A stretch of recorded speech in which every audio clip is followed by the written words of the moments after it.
The Croods 2013. Eep, Emma Stone, resides in a prehistoric era with her caveman family, struggling to survive amidst the challenges of their primitive surroundings.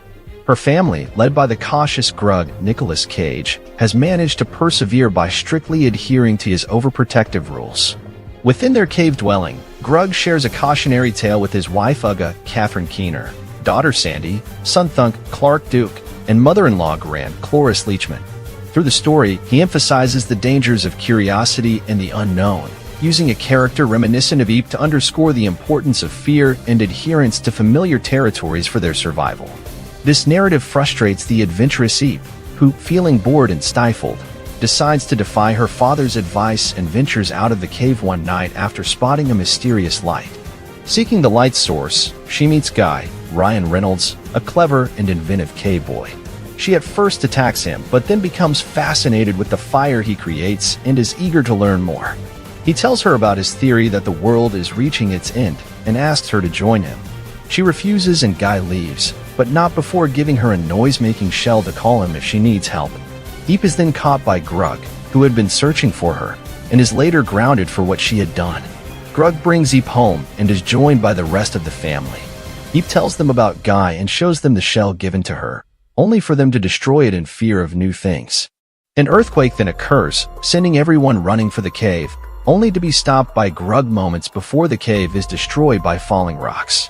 They climb over the wreckage to discover a land with lush vegetation, much different from their usual surroundings of rocky terrain. Grug takes his family into the forest to find a new cave. The family is chased by a mecanivore, a large, macaque-colored macarodont later called Chunky, and attacked by a swarm of piranhakeets, deadly red-feathered, piranha-like birds. In panic, Eep finds and sounds a horn similar to that which Guy gave her. Guy hears this and rushes to her. Thinking quickly, he creates a torch of fire, which scares the birds away. The other Croods are captivated by the fire, having never seen it before. They steal Guy's torch and accidentally set the land around them in flames. Some giant corn is also lit, which rockets up to the sky, prompting a display of fireworks as the kernels explode. After feeling impressed by Guy's intelligence and ideas, Grug bottles him in a hollow log to carry him in, then suggests that they take solitude in the cave of a nearby mountain mentioned by Guy. Guy is forcibly persuaded to lead the way and learns of the Croods' way of living, which he thinks of as unusual. After an unsuccessful hunting attempt, Guy, his pet sloth belt, Chris Sanders, and Eep build a puppet to fool and lure nearby turkey fish. After they make their capture, the family greedily devours everything they caught. Grug then tells another of his morale-lowering tales, this time mirroring the events of their day. Guy then tells a story of his own about a paradise he calls Tomorrow.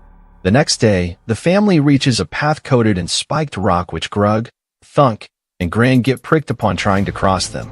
A freed Guy tries to flee, but then presents one of his inventions called shoes, making some out of all the resources he can find for each family member.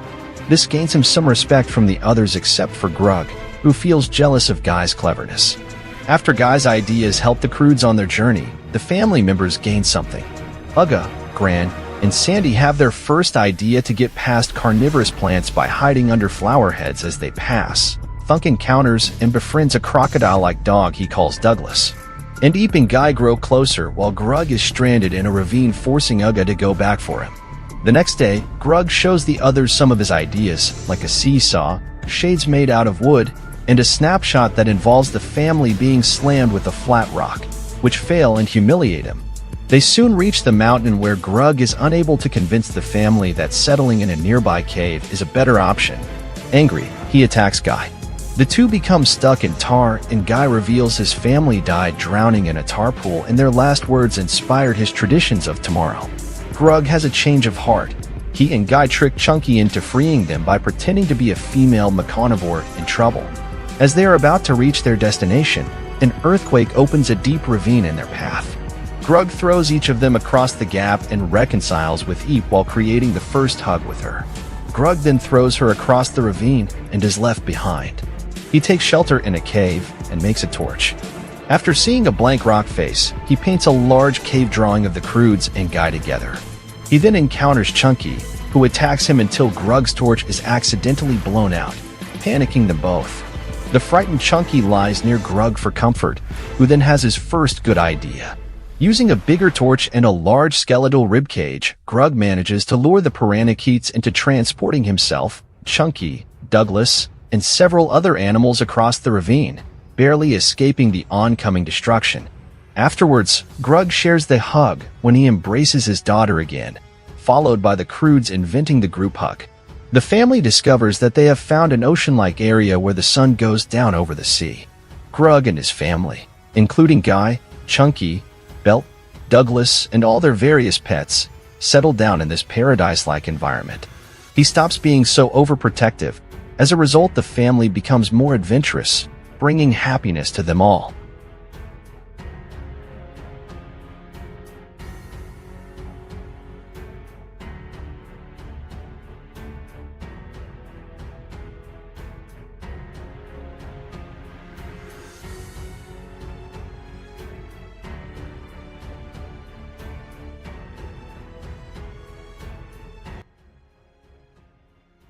And I'll go